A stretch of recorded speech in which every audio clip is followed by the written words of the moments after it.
Mais comment on dit vous en espagnol en fait? Salut, c'est Ispaprofe, ton professeur d'espagnol, y hoy vas a dar en el clavo.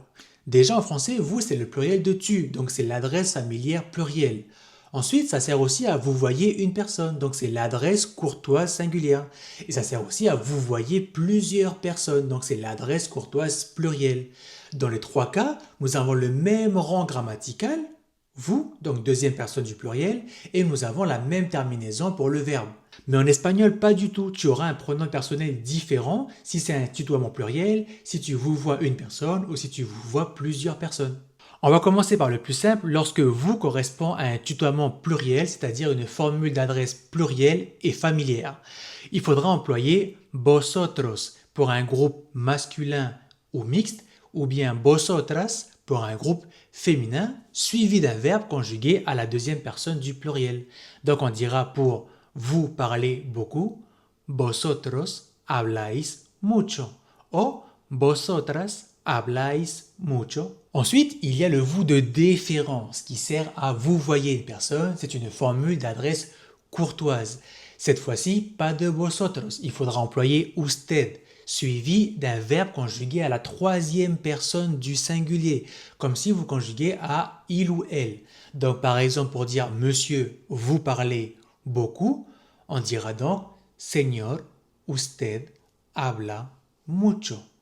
O señora, usted habla mucho. Enfin, lorsque la formule de politesse s'adresse à plusieurs personnes que l'on vous voit, alors il faudra employer ustedes, suivi d'un verbe conjugué à la troisième personne du pluriel.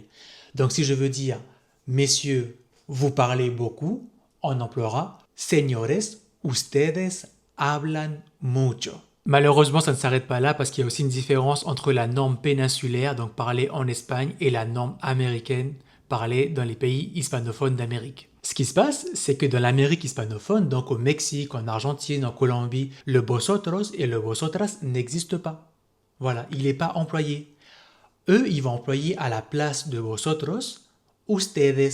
Ce qui veut dire que dans l'Amérique hispanophone, ustedes, c'est à la fois un tutoiement pluriel, donc familier, mais c'est aussi un terme d'adresse courtois pour vous voyez plusieurs personnes.